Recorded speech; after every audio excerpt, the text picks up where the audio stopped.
បាទអ្នកទាំងអស់គ្នានេះគឺជាសកម្មភាពដែលខ្ញុំងើបទៅមើលម៉ោងមើលអីព្រឹកឡើងម៉ោង 4 ព្រឹកយើងងើបទៅនឹងគឺជាទំនៀមទម្លាប់ដែលខ្ញុំងើបព្រឹកឡើងមកនេះប្រុសយើងពីណាដូចពីណាហ្នឹងមើលសកម្មភាពតាមហ្នឹងខ្ញុំសូវចេះច្រើនទេហើយនេះមើល TikTok អារម្មណ៍TikTok មកឈរថត TikTok នឹងគឺជាមិត្តភក្តិខ្ញុំឈ្មោះណាក់ស៊ីនយើងហ្នឹងព្រឹកឡើងតិចហ្នឹងចាខែនឹងទៅជាជាខែ11ខែ12ចុងក្រោយហើយជាដល់គ្នាទៅ4នាក់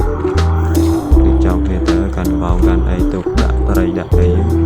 ម៉ោង 4 ទៀតភ្លឺជាខេតកចេះជាដល់ក៏ឡើងចាប់មកស៊ូយេចង្រៃមកម៉ាស៊ីនខូចដាច់ខ្សែទៀត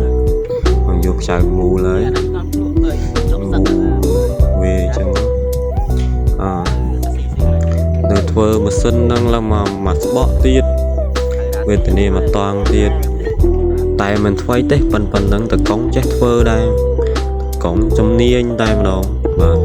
មើលទៀងខ្សែទៀងហើយបើប្រៃមួយបោះប្រៃចោលសិនបើកម្លាំងហ្នឹងនេះបន្តពីយើងធ្វើម៉ាស៊ីនហើយយើងចេញទៅព្រឹកម៉ោង 5 នេះមេឃរះមកថ្ងៃចាំងស្អាតមែនតើស្អាតខ្លាំងចង់បាំងបងគាត់ថាចង់បានពុនមួយទៀតល្ងាចង់បានពុនមួយទៀតចង់បានពុនមួយទៀតអីណាមានពុនហើយចង់បានពុនមួយទៀតទៀតចង់បានមួយទៀត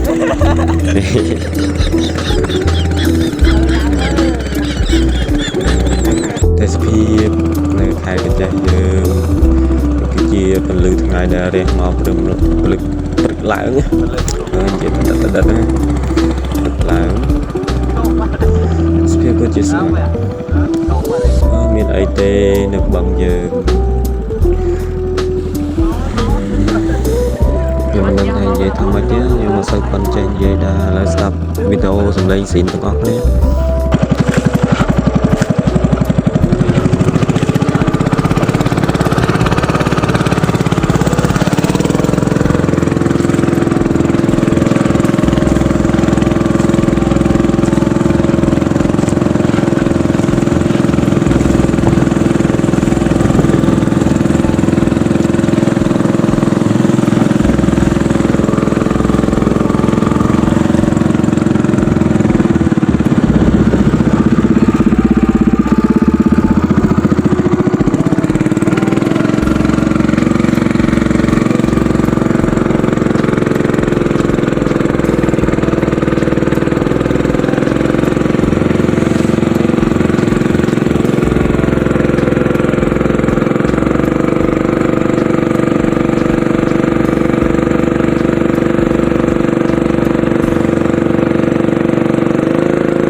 មិនមែនតិច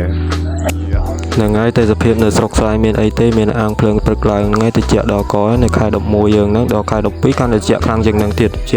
មែនតើហ្មងរៀបចំដំណើរចេញទៅវិញហើយអត់ច្បាស់តើ